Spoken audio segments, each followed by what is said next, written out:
তার মানে লাইলাতুল কদর রমজানে, রমজানের কোথায়? রমজানের শেষ দশকে, রমজানের শেষ দশকে 21, 23, 25, 27, 29 এই পাঁচটা বেজোড় রাতের যে কোনো একটা রাত হবে কি লাইলাতুল কদর। তার মানে আমরা বুঝতে পারলাম কোরআন নাজিল হয়েছে লাইলাতুল কদরে, লাইলাতুল কদর হচ্ছে রমজান মাসে, অর্থাৎ কোরআন নাজিল হয়েছে রমজান মাসে। ঠিক আল্লাহ পাক সূরা বাকারায় বলছেন শাহরু রমাদানাল্লাযী উনজিলা ফীহিল কুরআন। রমজান সেই মাস যে মাসে শুধু কিবলাই পরিবর্তন হয়, শুধু বদর যুদ্ধই করা হয় না, রমজান মাসে কোরআন নাজিল হয়েছে আল্লাহ পাক। এখন বুঝতে হবে, এবার এই জায়গায় আসেন, যখন কোরআন নাজিল হচ্ছে তখনকার পরিবেশটা কেমন? এই যুবক ভাইয়ের খেয়াল করেন, আপনাদের জন্য এই বিষয়টা খুব বড়, কারণ আগামী কাজগুলো আপনাদেরকে করতে হবে। রমজান মাসে কোরআন নাজিল হয়েছে, এখন দেখবো আমরা কোরআন কোন প্রেক্ষাপটে নাজিল হয়েছে, কেন নাজিল, কোরআন নাজিল হওয়ার কি প্রয়োজন ছিল বিশ্বে। কোরআন নাজিল হয়েছে এমন একটা সমাজে, যে সমাজটাকে আমরা বলি আইয়ামে জাহিলিয়া। কি বলি ভাই? কোথায় নাজিল হয়েছে? হেরা গুহায়। কার উপর নাজিল হয়েছে? মুহাম্মদুর রাসূলুল্লাহ সাল্লাল্লাহু আলাইহি ওয়াসাল্লামের উপরে। কখন, কিভাবে, কোন প্রেক্ষাপটে? প্রেক্ষাপটটা এমন ছিল, ওই সমাজটা ছিল আবু জেহেলের শাসন। কার শাসন? আবু জেহেল মানে কি? আবু জেহেল কি তার নিজের নাম? তার নিজের নাম হলো আবুল হাকাম। নিজের নাম কি? আবুল হাকাম মানে কি? আবুল হাকাম মানে জ্ঞানের পিতা। বাংলা সোজা বাংলা ভাষায় বললে আবুল হাকাম মানে বুদ্ধিজীবী। আবুল হাকাম মানে কি? আমাদের সমাজে বুদ্ধিজীবীর অভাব আছে। টকশো মাথায় ফেলছে, একদম টকশোর পর টকশো, টকশোর পর টকশো, খালি টক কাজের কাজ কিছু নাই, কথা যতটুকু কাজ তা চল, এত কথা, সুবহানাল্লাহ। মানে পৃথিবীর সব জ্ঞানী মানুষ এখানে গেছে। আপনারা আমার পৃথিবীর যত জ্ঞানী মানুষ আল্লাহ পাক এখানেই নাজিল করছে। আবুল হাকাম, তার নাম আবুল হাকাম, জ্ঞানের পিতা। কার নাম আবুল হাকাম? তাহলে এখন বলেন আবু জেহেলের নাম আবুল হাকাম, তো এখন আমরাও কি আবু জেহেল করে ডাকি কেন? বলেন দেখি, ও কোন জ্ঞান অর্জন করে নাই, কোন জ্ঞান ছেড়ে নাই? যখন কোরআন নাজিল হচ্ছে, রাসূল সুন্নাহ দিয়ে দাওয়াতি কাজ করছেন, ইসলামের প্রচার করছেন, ও ইসলামের আলো চিনতে পারে নাই বলেই তার নাম আবু জেহেল। সে অনেক বস্তুবাদী জ্ঞানী ছিল, সমরবিদ্যা জানতো, অর্থনীতি জানতো, সে কূটনীতি জানতো, সে রাষ্ট্র পরিচালনার জ্ঞান জানতো, সে দারুণ নাতওয়ার পরিচালনা করতো, সে ব্যবসা করতে পারতো, সে কি জানতো? কেন তাকে আবু জেহেল বলছি? কারণ সে কোরআন সুন্নাহর জাজল্যমান সত্যটাকে ডিনাই করেছে। এরকম লোক আমাদের সমাজে আছে কি? শুধু আমাদের সমাজে না, এরকম লোক দিয়ে এখনকার বিশ্বটাই ভর্তি।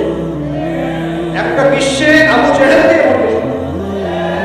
অর্থনীতি, জিওপলিটিক্স, রাজনৈতিক প্রেক্ষাপট, philosophy, science, arts, commerce, medical science, engineering, এমন কোনো জ্ঞান নাই যে তার জানা নাই। কিন্তু কোরআন এবং সুন্নাহর জ্ঞানে মিসকিন, সত্য চিন্তা মিসকিন, ওযু করতে পারে না, গোসল করতে পারে না, নামাজের ফরজ ওয়াজিব জানে না, সুন্নাত মুস্তাহাব বোঝে না, কোরআন তেলাওয়াত করতে পারে। একটা আয়াত তেলাওয়াত করতে দাঁত ভেঙে যাচ্ছে। একটা আয়াত তেলাওয়াত করতে ওলামায়ে কেরামের সামনে বসলে একটা আয়াত তেলাওয়াত করতে 10টা ভুল বের করা যাবে। দিনের বেসিক জ্ঞান অর্জন করতে পারে। আবু জেহেল কাকে বলে? এই ধরনের মানুষকে আবু জেহেল বলে। আবু জেহেল কাকে বলে? কন্টেন্ট মাটা দিয়ে দিও অনলাইনে। আবু জেহেল কাকে বলে? আবু জেহেলের সংজ্ঞা কি? আবু জেহেলের যুগে কি ছিল ভাই? আবু জেহেলের যুগে অনেকদিন বলেছি মেজর 5টা সমস্যা ছিল। কয়টা? মেজর 5টা, মাইনর সমস্যা অনেক, মেজর 5টা। এক, আবু জেহেলের যুগের বেশিরভাগ মানুষ শিরক করতো। কি করতো ভাই? লাত, উজ্জা, হুবল, মানাত এইসব মূর্তি পূজা করতো। এখন হয়তো মুসলিম সমাজে এটা নাই ঠিক, কিন্তু মুসলিমরা এখন কবর, মাজার পূজা শুরু করেছে। করে নাই? মুসলিমরাও এখন নেক্সট শুরুতে ধোকা খাচ্ছে। শিরক তো আমাদের সমাজে চলছে। শিরক কি হয় কেন আমি লেকচার দিয়েছি, দেখবেন মুসলিম সমাজে কত শিরক চলছে। রাস্তাঘাটে উঠতে বসতে পেপার পত্রিকা খুললেই শিরক। পেপার খুলবেন রাশিফল, সিংহ রাশি, কন্যা রাশি, দিনটা কেমন যাবে বিশ্বাস করলেই বসতে হয়ে যাবে। রাস্তার পাশে টিয়া পাখি দিয়ে ভাগ্য পরীক্ষা করছে, হাতটা দেখা যায় তো ভাই কি আছে বললেই শিরক হয়ে যাবে। আংটি বিক্রি করছে, আংটি করলে এরকম ভালো, হাতে দিল ভালো হয়ে উঠতেছে, দোষ নেই। হাতে দিয়েছে, রোগ ভালো হবে, আমার ডায়াবেটিস ভালো হয়ে যাবে, বিসমিল্লাহ, ব্যাস বসে নেই। এই আকিদা নিয়ে বললেই বসে। মুসলিম সমাজে অহরহ শিরক আছে। বাসায় মা বোন যারা আছে অনেকেই দেখা যায় চুলা আসবে, চিরুনি পরে গেলে পরেই আজকে মেহমান আসবে। কি আসবে আজকে? মেহমান আসবে আজকে বললেই সে। বাসা থেকে বের হচ্ছেন, আপনার পাঞ্জাবিটা একটু আটকে গেছে, আপনার স্ত্রী বলছে একটু বসে যান, অমঙ্গল হতে পারে বসে, বাস বসে। শিরক হয়ে গেল। মুসলিম সমাজে রন্ধ্রে রন্ধ্রে শিরক এখন। আবু জাহেলের যুগে শিরক ছিল, এগুলো বলতে থাকলে এটা নিয়ে আলোচনা করতাম। আলোচনার টপিক আমার আছে। আবু জাহেলের যুগে কি ছিল ভাই? শিরক ছিল, সমাজে রন্ধ্রে রন্ধ্রে শিরক ছিল। এখনকার সমাজেও শিরক আছে। তারা লা ইলাহা ইল্লাল্লাহ না করে শিরক করতো, আমরা করেও শিরক করি। আল্লাহ পাক আমাদের সবাইকে শিরকের পাপ থেকে হেফাজত করুন বলি আমি। এই একটা পাপ যদি কেউ না করে ইনশাআল্লাহ সে জান্নাতে যাবে। যতই পাপ করুক না কেন, জিনা করেছে, মদ খেয়েছে, মিথ্যা বলেছে, অনেক কিছু করেছে, কিন্তু শিরকের পাপ করে নাই, আল্লাহ তাকে মাফ করে দিবেন ইনশাআল্লাহ। বিশ্বাস করবেন না কথা? নবীজি বলেছেন এই উম্মতে যে কোনো ব্যক্তি যতই পাপ করুক না কেন, আল্লাহ পাক সমস্ত পাপ মাফ করতে পারেন, কিন্তু শিরকের গুনাহ আল্লাহ পাক মাফ করেন। তওবা করে যদি মারা না যায়, একটা এক্সাম্পল দিয়ে বোঝাচ্ছি তাহলে ক্লিয়ার হয়ে যাবে। মনে করেন কেউ একজন জিনা করেছে, তওবা করার সুযোগ হয় না, মারা গেছে। এখন আল্লাহ পাক কিয়ামতের মাঠে এই জিনার পাপটা মাফ করে দিতে পারেন, যদিও সে তওবা করে নাই। যদিও সে তওবা করে নাই, আল্লাহ পাক এই পাপটাও মাফ করতে পারেন। কিন্তু একজন ব্যক্তি শিরক করেছে, তওবা করে নাই, কিন্তু এই অবস্থায় যদি কাল কিয়ামতের মাঠে আল্লাহর সাথে সাক্ষাৎ করে, আল্লাহ তার গুনাহ মাফ করবেন। এই শিরকের অন্য পাপের এই হলো পার্থক্য। সবচেয়ে কোন বিষয়টা থেকে আমাদের বেঁচে থাকা উচিত ভাই? শিরক কি ও কেন? একটা বই পাওয়া যায়, কিনে নেবেন। কিতাবুত তাওহীদ একটা বই আছে, পড়ে নেবেন। কুরআন সুন্নাহর আলোকে বিশুদ্ধ আকীদার অনেক বই পাওয়া যায়। আর আকীদা সংক্রান্ত একটা অনবদ্য বই হলো আল আকীদা আত-তাহাওয়িয়া। এই চারটা পাঁচটা বই পড়লে আপনার শিরকের কনসেপ্ট ক্লিয়ার হয়ে যাবে। আল্লাহ পাক আমাদেরকে পড়াশোনা করার তৌফিক দান। এবার আসেন, আবু জাহেলের যুগে ছিল সুদ। সুদ বুঝেন কিনা? 100 টাকা দিলাম, 105 টাকা দেওয়া লাগবে। 1 লাখ টাকা দিলাম, 1,01,000 টাকা দেওয়া লাগবে। 1,01,000 টাকাও যদি দেন, ওই 1 টাকাই সুদ। সুদ তো আমরা বুঝি না। এখন তো পেপার মানির মধ্যেও সুদ আছে, ইলেকট্রনিক মানির মধ্যেও সুদ আছে। সামনে একটা আসবে অচিরেই ক্রিপ্টোকারেন্সি, বিটকয়েন, ওর মধ্যেও সুদ থাকে। সুদ ভিত্তিক ইকোনমিক সিস্টেম দিয়ে পুরো বিশ্বটাকে অক্টোপাসের মধ্যে পেঁচে ধরা হয়েছে। মানে এটা যদি ওয়ার্ল্ড হয়, এটাকে চেপে ধরছে এভাবে, সুদ দিয়ে এভাবে চেপে ধরছে। আপনি বেরিয়ে হতে পারবেন না, বের হতে পারবেন না। যারা মার্শাল আর্ট প্র্যাকটিস করে ওরা জানে কিছু লক আছে, লক। মানে যখন 1-on-1 ব্যাটেল হয়, লেগে যারা বক্সিং খেলে বা মার্শাল আর্ট জানে, রেসলিং খেলে, এরা কিছু লক করতে পারে। লক মানে কিছু মারবে না আপনাকে, জাস্ট লক করে রেখে দিলে করতে পারবেন না, বুঝছেন? তো এরকম লক করে রেখে দিচ্ছে পুরো বিশ্বটাকে এখন সুদ। বেরোতে পারবেন না। বেরোতে পারবেন কোথায়? যদি মনে করেন আপনি খুব এই যে গ্রামে বাস করছেন, এখানে সমাজের লেনদেন করেন না, নিজে চাষবাস করে নিজে খান, তখন আপনি হয়তো বেঁচে থাকতে পারবেন। মার্কেটে গেলেই সুদে পড়তে হবে আপনাকে। এটা কি পসিবল? একা একা থাকা সম্ভব? অতএব সমাজে থাকতেই হবে। এখন সমাধান কি? ফাত্তাকুল্লাহ মাসতাতা'তুম, সাধ্য মতো আল্লাহকে ভয় করেন। সাধ্য মতো আল্লাহকে ভয় করেন। ইচ্ছা করে সুদের সাথে সম্পৃক্ত হবেন না।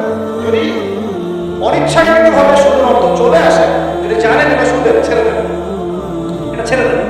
ওইটা দিয়ে পাবলিক টয়লেট নির্মাণ করে দেবেন, তাও খায় না। আল্লাহর রাস্তায় নবীজি বলেছেন সাল্লাল্লাহু আলাইহি ওয়াসাল্লাম, 1 দিরহাম যে ব্যক্তি সুদ খায়, সে যেন 36 বার জিনা করে। এটা সহিহ বুখারীর হাদিস, উলামায়ে কেরাম জানেন। যে ব্যক্তি 1 দিরহাম সুদ খেয়েছে, সে যেন 36 বার জিনা করেছে।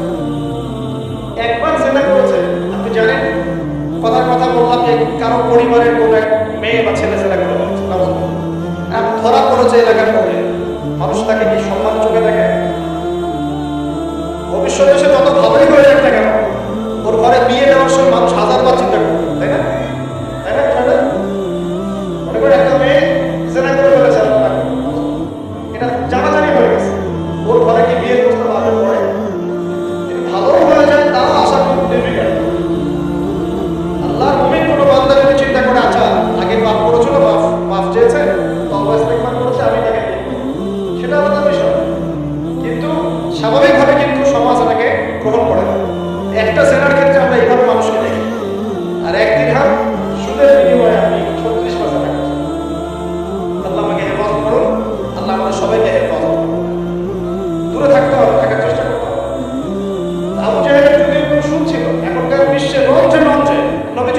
হচ্ছে মায়ের সাথে জেনা করার মতো পাপ।